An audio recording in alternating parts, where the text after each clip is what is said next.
महाराज श्री, पिछले 5 सालों से जीवन में अंधकार छाया हुआ है, कभी भी सफलता नहीं मिल रही है। जीवन में आगे क्या करूं क्या ना करूं समझ नहीं आ रहा। सफलता किसे माना है आपने? महाराज जी, श्री जी मैं पढ़ाई पूरी की और मैंने श्री जी से कहा कि मैं अब क्या करूं। उन्होंने मुझे कुछ संकेत दिए थे कि आप सरकारी में जाइए और प्रभु की सेवा करिए।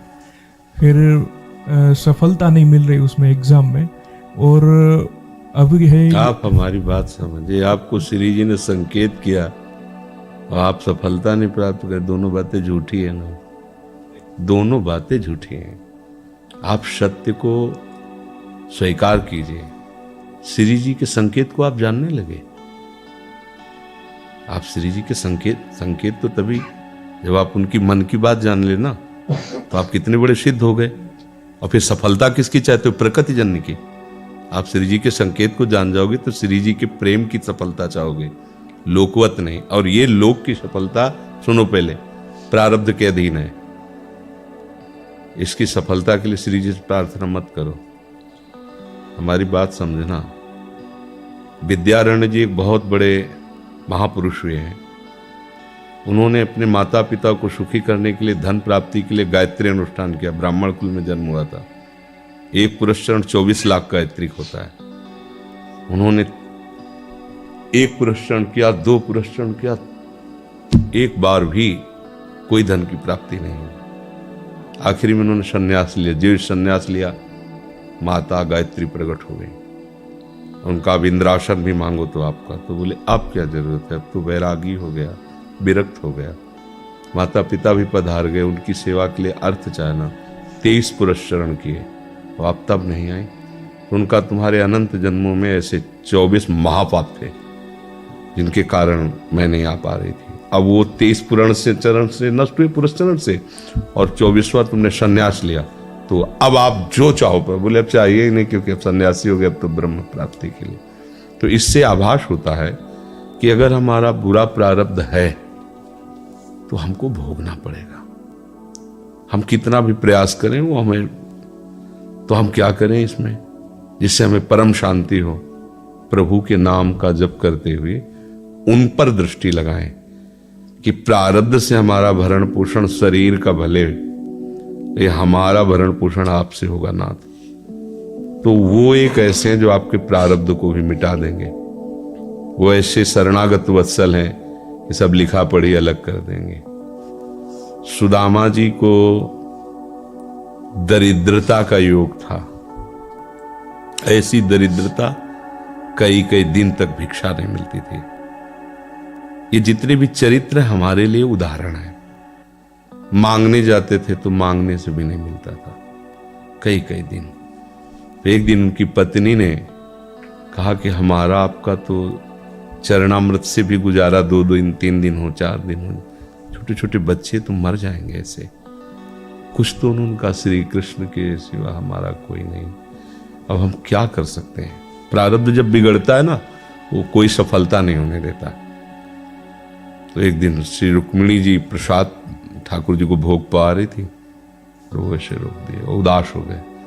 तो उनका, प्रभु ऐसी स्थिति हमने जब जब आपकी देखी, तो किसी भक्त को जब कष्ट होता है तब आपको ऐसे देखा है। कौन सा भक्त है और क्या कष्ट है?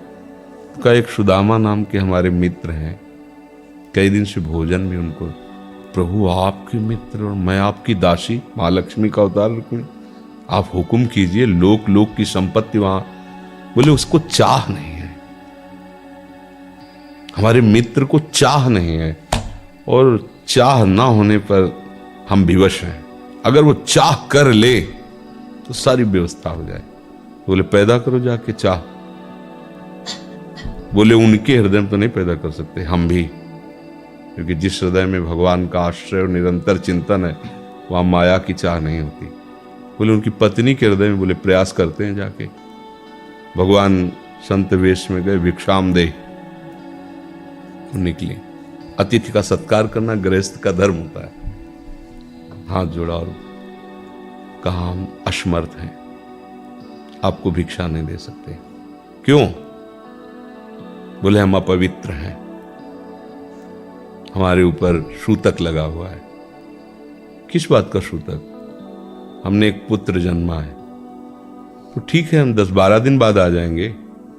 बोले नहीं, आजीवन अपवित्र रहेंगे। वैसा कौन सा? बोले दरिद्रता रूपी। विद्वान की पत्नी है तो ऐसे उनका दरिद्रता रूपी पुत्र का जन्म, अर्थात सीधे कि मैं नहीं दे सकती या देने योग्य नहीं, ऐसा न कहीं कहा, मैं अपवित्र हूं। उनका दरिद्र कैसे हो सकती हो? जिनके पति के मित्र द्वारिकाधीश भगवान श्री कृष्ण है, वो दरिद्र कैसे हो सकता है? एक बार कहो ना अपने पति से। चले गए। जो सुदामा जी आए तो उन्होंने कहा कि देखो, आज एक अतिथि आए थे, उनको मैं कुछ नहीं दे पाई, मुझे बहुत कष्ट है कि मेरे पुत्र और आए हुए अतिथि का भी हम स्वागत नहीं कर सकते, उनका भरण को आपके मित्र द्वारिकाधीश प्रभु श्री कृष्ण। सुदामा जी ने कहा, बोले चले जाओ ना, वो कुछ न कुछ सहयोग कर देंगे। तो बोले हम ऐसे मित्र नहीं बनाए कि वो हमारा सहयोग करे, कभी नहीं, मर जाऊंगा, पर उनसे ये नहीं कहूंगा कि आप हमारा। बोले मत कहना, दर्शन के लिए तो चले जाओ, वो सुना है इतने उदार हैं कि वो जाने पर ही दे देंगे। सुदामा ने कहा दर्शन के लिए तो जा सकते हैं, बहुत दिन हो गए, ठीक है, पर मित्र के पास जाए तो कुछ लेके जाना चाहिए, मेरे पास तो कुछ नहीं है।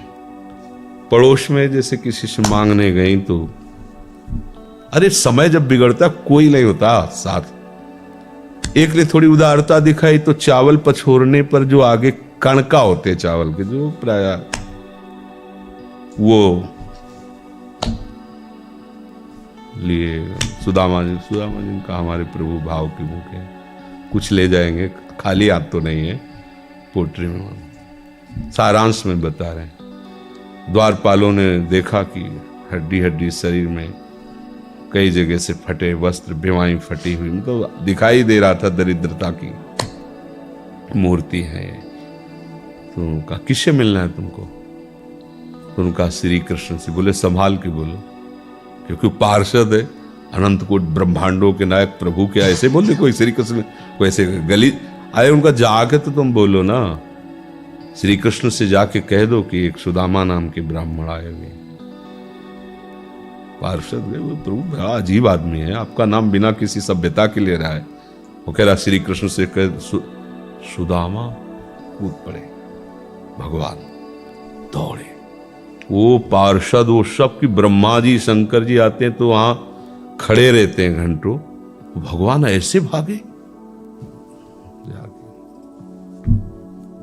सुदामा जी को पता था ना, हमारे रुक्मिणी जी के महल में रुक्मिणी जी के पलंग पर बैठाते हैं, स्वयं चरण पखारते हैं सब। अब ये वैभव, क्या हालचाल है, कैसे हो प्रभु? आप सब जानते हो, आपकी बड़ी कृपा है।